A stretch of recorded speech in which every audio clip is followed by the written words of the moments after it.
Be less concerned with what you have than with what you are, so that you may make yourselves as excellent and as rational as possible. Socrates. Walker, we talked about this the other day. But I want to put it down in a letter so that you can look at it again. You were telling me about how the docs at the VA kept asking you how you were feeling. You tell them that you were feeling good one day and bad the next, feeling good in the morning and then bad at night. Then the next day it was bad in the morning, better in the afternoon, and worse at night. You were feeling bad, then better, but mostly still bad. You felt trapped by what you were feeling. And then I interrupted, Walker, how you feel is not important right now. I told you to take out a piece of paper. We wrote down 3 words, in this order: feelings, action, identity. That is the trap that your docs and your choices have put you in. In our culture, we teach people to put feelings first. It's the first thing people ask you. Especially when they think that something might be wrong. How are you feeling? It's often a sucker's question, because the next thing they do is to help you to think about what you should do. Well, if you're feeling this way, then. In the end, we tend to assume, without really thinking about it, that everything starts with our feelings, that our feelings are in control. Feelings lead to action. Action shapes our identity. So if you're feeling angry, jealous, frightened, gluttonous, well, you'll be more likely to act that way, and that's who you become. I told you that I was less interested in how you feel and more interested in who you want to be. We talked about this for a while, and here's what you wrote to me later. Good talking with you today, old friend. That said, I feel like radioactive waste right now. I thought I made it through the worst of my lows, but can't help but think there's a mighty shitstorm building up somewhere with my name spelled out in its clouds. A lot of what you said today got me to thinking. Who am I? What do I identify myself as? What type of man? It brought me back to who I was when I was in the teams. Thanks for clearing that up for me. It seems as though I need a reminder every once in a while. Anything is possible, my friend.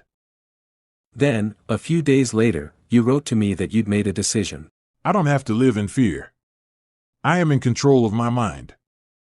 I asked you to write down those same 3 words in the opposite direction. It's the direction that holds the most promise for your life. Identity, action, feelings. You begin by asking, who am I going to be? You decided to be courageous again. So what's next? Act that way. Act with courage. And here comes the part that's so simple it's easy to miss. The way you act will shape the way you feel. You act with courage and immediately your fears start to shrink and you begin to grow. If you want to feel differently, act differently. This ain't complicated, my friend. But it's amazing how many people get it wrong for so long. Let me tell you a little about someone who didn't get it wrong. In one of my letters I mentioned Cato, the ancient Roman who died fighting against Julius Caesar's dictatorship. Cato was an inspirational figure for the people who founded our country. George Washington even staged a play at Valley Forge about his fight for liberty. Cato was a man who decided at an early age what kind of person he wanted to be, someone who was stoic, tough, self-sacrificing, and then he set out very deliberately to become that person. He was born into a wealthy family, and he could have chosen the easy life of luxury lived by most of Rome's young men as the Republic fell apart. Instead, wrote an ancient biographer, he built up his body by vigorous exercises, accustoming himself to endure both heat and snow with uncovered head, and to journey on foot at all seasons, without a vehicle. Those of his friends who went abroad with him used horses, and Cato would often join each of them in turn and converse with him, although he walked and they rode. He would often go out into the streets after breakfast without shoes or tunic. He was not hunting for notoriety by this strange practice, but accustoming himself to be ashamed only of what was really shameful, and to ignore men's low opinion of other things. In this translation of the biography, we read that Cato was accustoming himself. The translator might have said that Cato was training himself. He chose a noble identity and then used his actions to make himself into the person he had resolved to be. When you put identity first, when you start from your conscious choice to be a certain kind of person, the way you think about achievement changes too. You see that character precedes achievement. I don't mean that good things only happen to good people. Or that there's no such thing as luck. I only mean that while what we accomplish is sometimes beyond our control, we can always shape who we are. We can't promise achievement. But we can become the kind of people who are worthy of achievement. Here's Washington's favorite quotation from the play put on at Valley Forge: "'Tis not in mortals to command success, but we'll do more, we'll deserve it." It's a fitting line for a guy who, in the winter of 1776, had no idea if he was going to win the war. This seems like obvious advice, until you realize how easy it is to get caught up in measuring ourselves against others' accomplishments. When we look at other people, we see what they've done, the business they've built, the family they've raised, the meal they've cooked, the race they've won. It's a lot harder to see how they've done what they've done. But that's what you have to look for, Walker, in your models and mentors, and in yourself. Make yourself into the kind of person who is capable of building the business, holding down the job, and teaching the kid, and the results will come in time. Putting feelings in the right place doesn't mean that feelings aren't important. I care about how people feel, and I know that you do too. The technical term for someone who doesn't care about how other people feel is jackass. At the extreme, a person who doesn't care about others' feelings is a sociopath. Almost everyone who has ever written thoughtfully about ethics has recognized that our feelings for others, beginning with empathy, are at the heart of living well. A disciple once asked Confucius, "Is there a single word that can be a guide to conduct throughout one's life?" Confucius answered, "It is perhaps the word empathy." We can't treat others as they deserve unless we can feel what it's like to be in their shoes.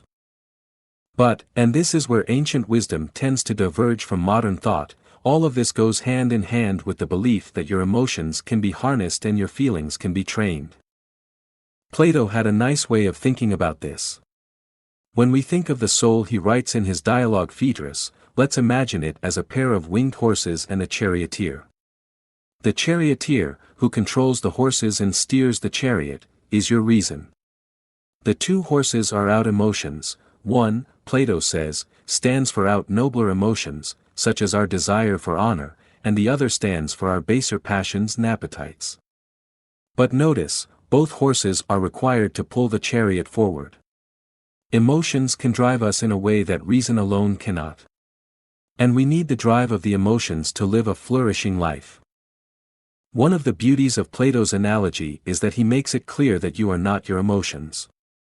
There is a difference between feeling jealous, angry, gluttonous, greedy, or slothful and actually being jealous, angry, gluttonous, greedy, or slothful. If you feel jealous, you're human. If you are jealous, then you're losing control of your life, your horses are running wild. The analogy works in another way as well, you can train your horses. And you, my friend, have some serious horsepower to work with. Your emotions run deep. It's part of what makes you such a good friend and good father. It's part of what makes you so outrageously courageous and, on the flip side, so prone to fear and even paranoia. It's part of your rock-solid sense of justice, but it's also part of what makes you a little too quick to fight. If you want to think about harnessing your anger, you can learn something from Gandhi. Gandhi, my friend, was an angry man. I know you're thinking, really? The guy who spun his own clothing and told everyone to practice nonviolence, he was angry? Yes. Read a good biography of Gandhi and you'll begin to understand why. When he was a young man living in South Africa, he was thrown out of a first-class train car reserved for whites. He was beaten by a stagecoach driver for refusing to give up his seat to a European. Years later, in India, he lived through the massacre of hundreds of peaceful protesters. Here's what Gandhi said about his anger: I have learned through bitter experience the one supreme lesson to conserve my anger, and as heat conserved is transmuted into energy, even so our anger controlled can be transmuted into a power which can move the world. So let's talk for a minute about harnessing your horsepower. The horses run wild when we decide that feelings come first. We come to believe that feeling a certain way demand acting a certain way. We start to think of ourselves as passive, victims of whatever mood takes us. Plato is telling us that it's not that simple. We control our emotions as much as our emotions control us. The way we feel is often a product of the way we act. Our actions often create our feelings. If you sleep for 8 hours, you feel differently than if you sleep for 2. Everyone knows and accepts this. It's also the case that if you, Walker, help out the young Army Ranger you met who's struggling to patch his life back together, you will feel better afterward. You'll feel stronger, more centered, more purposeful. Sleeping, eating, exercising, these actions shape how you feel. Acting with compassion, courage, grace, these actions also shape how you feel. Here's where this gets tough. Imagine that a friend tells us, "I feel depressed every morning." Society has taught us that we're supposed to say, "I'm sorry you feel that way." And that's a fine thing to say. But then we're supposed to ask, why do you feel depressed? What makes you depressed? When, how long have you been depressed? Sometimes we'll even ask who, have you talked with anyone about your depression? Where, is it only in your house? In bed? Do you feel better at work? The question we almost never ask, however, is the only one that really matters. How do you do that? How do you make yourself depressed every morning? That sounds like a harsh thing to say to someone who is down. It certainly is a hard question to ask. The only thing harsher is to not ask the question. When we fail to ask that last question of people we care about, or when we fail to ask it of ourselves, we fail to give the struggling person the thing he or she needs most: control. David Burns is a psychiatrist who's pioneered a new way of treating depression. Rather than taking the patient's negative emotions for granted, he challenges them. Rather than using drugs, he uses reason. He finds that many of the painful things we believe about ourselves are wrong, or at least exaggerated. Over time, through deliberate action and thought, we can change how we feel. A reporter went to a psychiatry conference and watched one of Burns's training videos. The patient looks around frantically. She is sobbing, panicking, overwhelmed by anxiety. She says she can't breathe, her lungs are about to collapse, her heart is about to stop. She feels like she is going to die. Listening to this, Burns calmly asks, "Do you think you could exercise strenuously right now?" Terry doesn't know, she just feels so bad. Why don't we find out? Burns suggests, and then asks her to try some jumping jacks. Could you do this if you were dying? He asks Terry. Can you see yourself in an emergency room doing jumping jacks? Hesitantly, she begins to laugh. Soon she's belly laughing. The joy she feels surges off the screen. Turning from the video to the therapists, Burns says that's the kind of dramatic change he wants them to achieve. Terry had been experiencing 5 paralyzing panic attacks a week. She's had only one since Burns taped the session they've just viewed, and that was 20 years ago. That change didn't come from taking a pill or from taking painful emotions for granted. It came from a simple action, jumping jacks, and a simple question: if you're really about to die, how can you be doing jumping jacks? When you feel miserable, even when you feel you're going to die, that's not the end of the story. It's time to start asking the hard questions. How much of your pain is out there in the world? How much is in your mind? What is within your power to change? If the feelings you have are killing you, how can you change them? I recently took my preschool teachers to lunch. Most of them are quite elderly now, and I wanted to be sure that I had thanked all of them while I had the chance. One of my teachers, Betty Greenberg, told me a story. She said that I'd been punching another kid in class and she stopped me. She took me out of the room and told me that I was not to hit other children, that I should not harm other people. After she explained this, she asked me if I understood. I told her yes, I understood. Then she told me that I could go back into class. I walked straight up to the kid and punched him again. Now, this is just one incident from when I was 3, but self-control is something I struggled with when I was young. In high school, I was an unremarkable soccer player, but I did set the school record for yellow cards, mostly for play that was too aggressive. When I was growing up, my mom used to say she was worried that I'd end up in jail. I think that's probably the case for a lot of moms of future SEALs, but I want to make it clear that this isn't abstract for me. What I'm writing to you comes out of my own struggle to get this right. My school friend Mike had grandparents who lived on a farm, and when I was 13, I stayed with them for a few weeks during the summer. I had never ridden a horse before, but Bob and Jane, Mike's grandparents, let me take a filly named Kate out to ride. I rode everywhere on that horse. And Kate and I raced down streets, over hills, across fields. I didn't know how to ride, Walker. I still don't. Mostly I just got Kate up to full speed and grabbed the saddle horn with one hand and a fistful of her mane with the other. Over time, though, Kate and I learned to ride together. When we were walking, I'd make a short, sharp clicking sound out the right side of my mouth. She'd start to trot. I'd click again and she'd start to canter. I'd click again and she'd be flying at a gallop, raising dust, and I'd be hanging on for life, wearing a smile wider than a horseshoe. When it was time to slow, I'd say whoa, and brush her neck, and she'd settle down into a walk. Now, someone who knows something about horses would probably cringe reading this. But to me, that's a symbol of wild power, disciplined over time. Walker, all analogies have flaws and limitations, and we've probably pushed the emotions, horses, one about as far as makes sense. But before we leave it, I want to make one more point. Imagine you've trained 2 brilliant horses. Championship horses. Beautiful horses. Swift horses. They respond not to the whip or even the reins, but simply to the sound of your voice, to the tilt of your body. Now imagine that you put those horses in a barn and leave them there, for a year. The horses are fed and watered and their stalls are cleaned. But for a year you don't exercise them. For a year you don't train them. You take them out of the barn after a year. How good are they going to be? Some things in life need to be done only once and they're done forever. This isn't one of them. This is a practice that, like eating well, like keeping yourself clean, demands daily attention.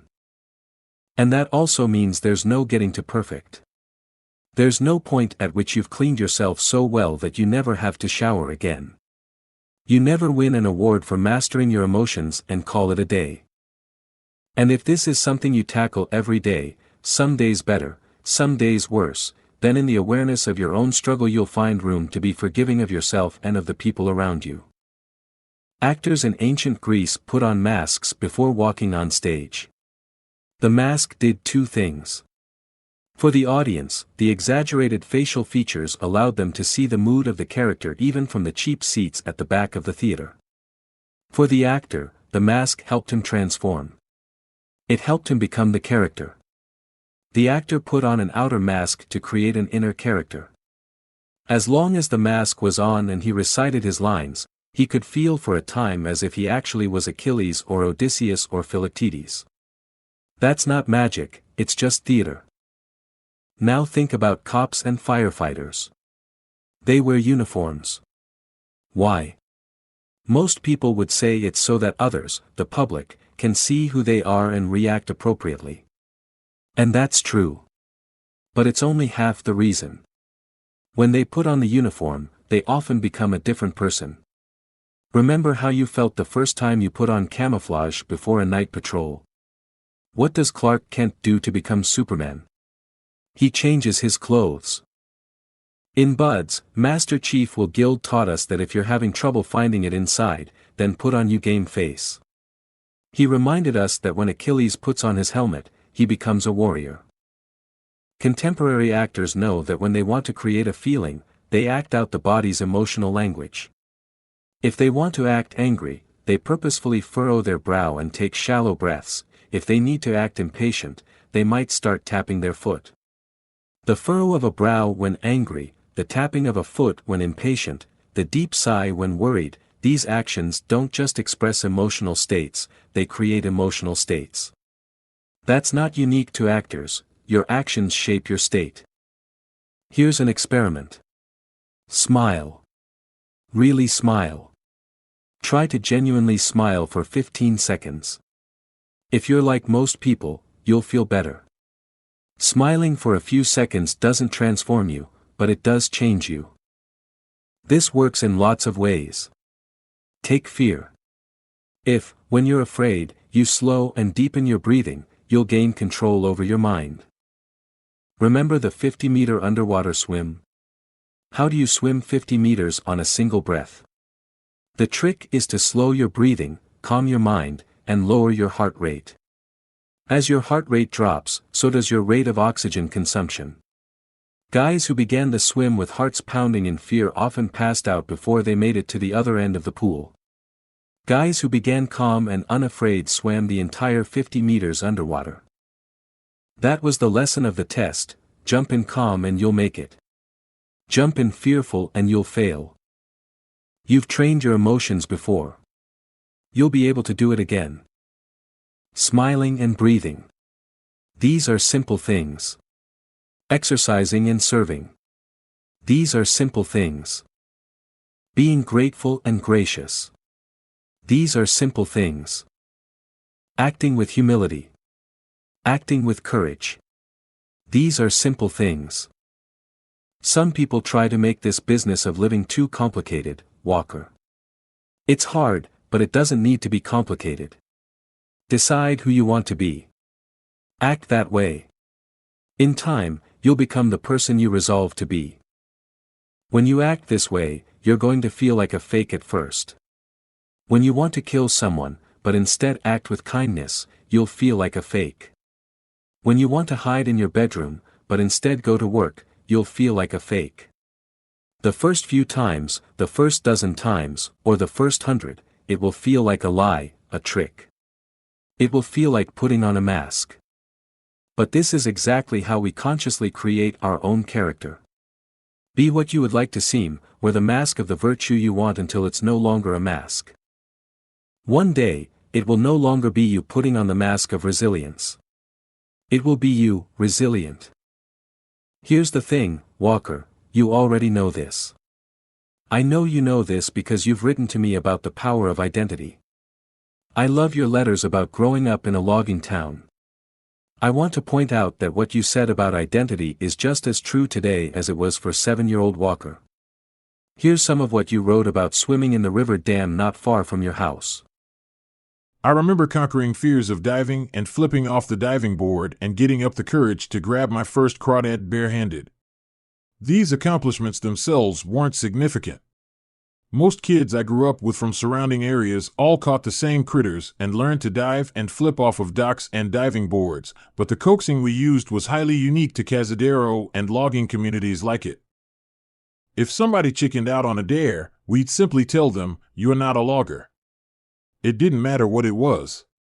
These were some of my first memories. Everyone knew how to swim before they remembered anything in their lives, so daring someone to swim was out. Of course, not every 7-year-old wanted to go off the top knot of the rope swing, dive off the diving board, or catch a turtle that had the capacity to snap off the end of your pinky finger, so for all of these normal activities, you simply weren't a logger if you didn't do it. Not being a logger was about the worst thing you could call someone. Those were the days. They really were. All you had to do was focus on being a logger and you could conquer any fear.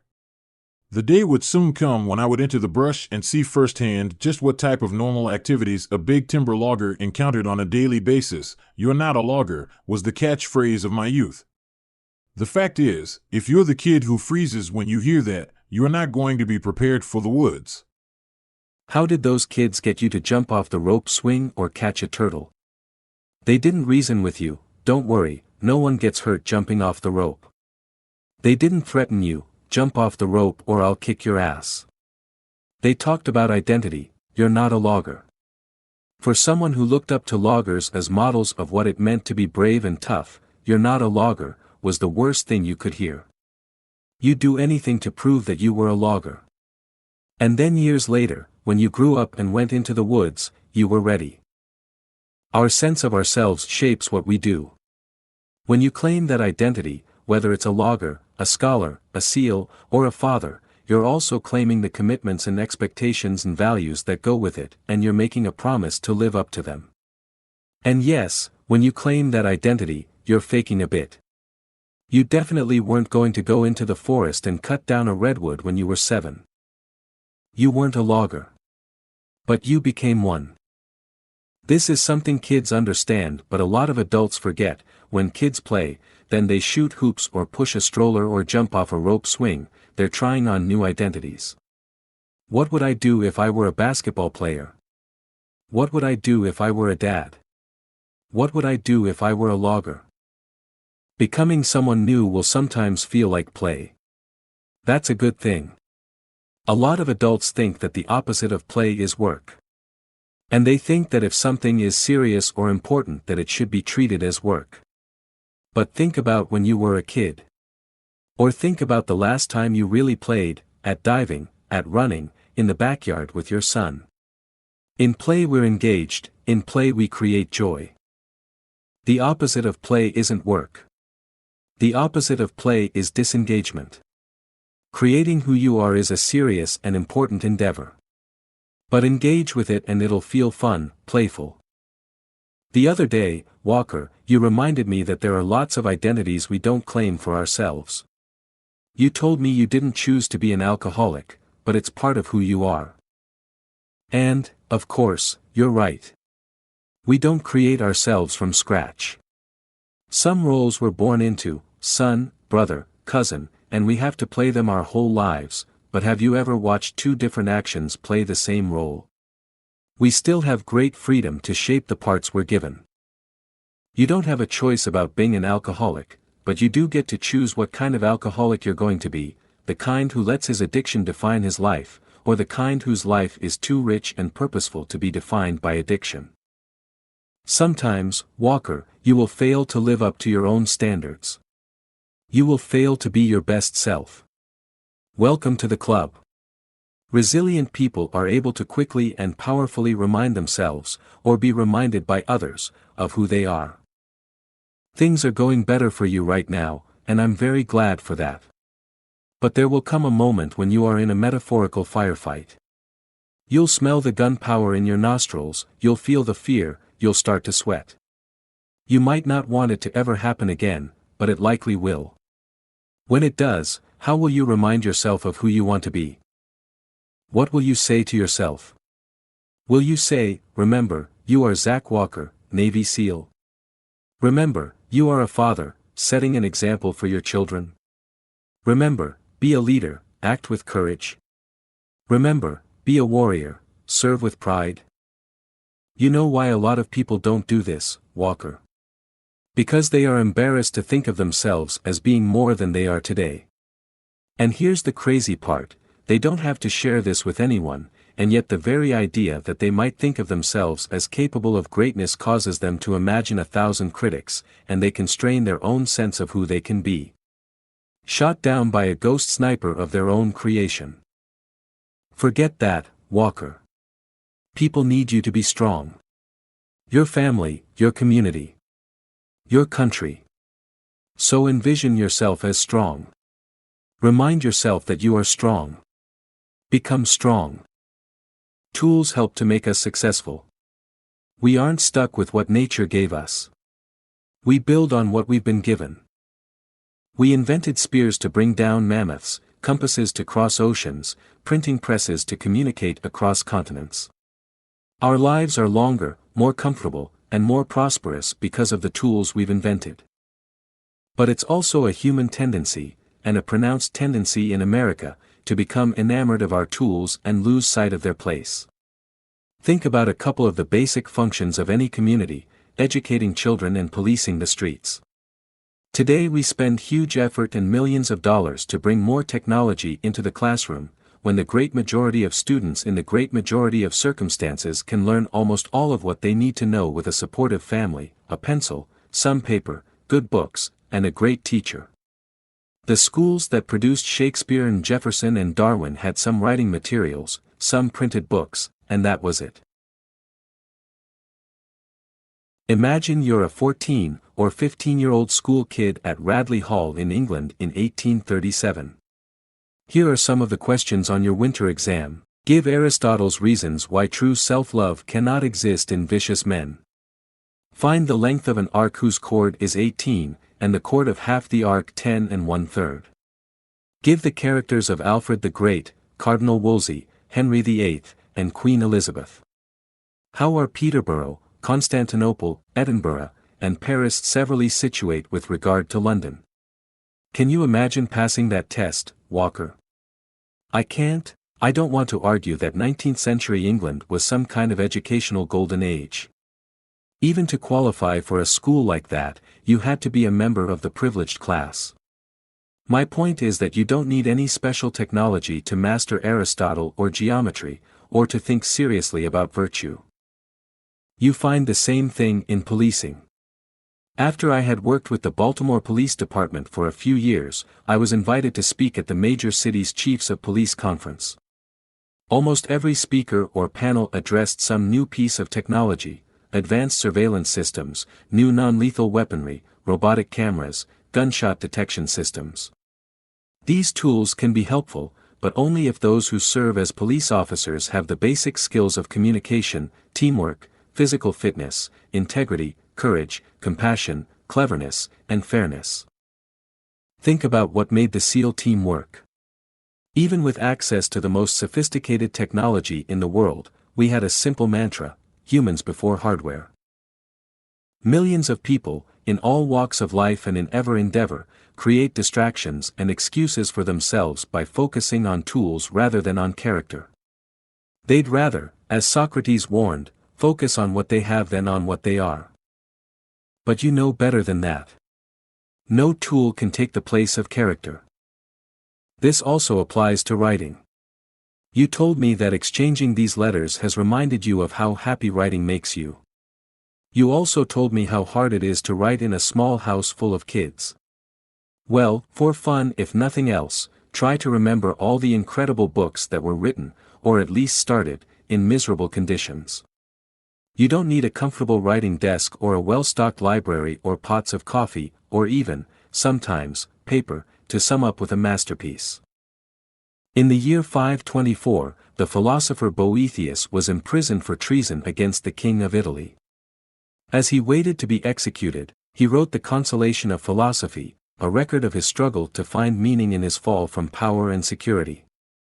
Even though the Consolation is largely and sadly forgotten in our time, it was among the most copied, most read books in the Western world for nearly 1,000 years. In 1602, Miguel de Cervantes sat in a Spanish debtor's prison. He was broke and he couldn't use his left arm, which had been wounded in battle. As he passed the time in his dungeon cell, he imagined the story of an old man who comes to believe he is a knight. That was the start of Don Quixote, the first and for some, still the greatest modern novel. In 1847, Fyodor Dostoevsky was arrested on suspicion of plotting to overthrow the Russian Tsar. He was blindfolded and put in front of a firing squad, but was saved at the last minute when a letter arrived announcing his new sentence: 9 years of exile in Siberia. That's a hell of a lot of time to think. The writer who came out of exile was a lot different from the cocky young man who was arrested. When he got back to the world, Dostoevsky wrote Crime and Punishment, The Brothers Karamazov, and the other novels that put him on the list of the greatest authors of all time. My point, Walker, is that none of these people had many tools to make their work easier. Their work didn't happen at a comfortable writer's retreat or in a nice little cafe. It happened in dank cells and in prison camps. They made do with scrap paper or, when paper ran out, relied on memory. But they produced masterworks, because what was most important about them could not be separated from them as long as they lived: their character, their experience, their hard-earned wisdom. Humans before hardware, Walker.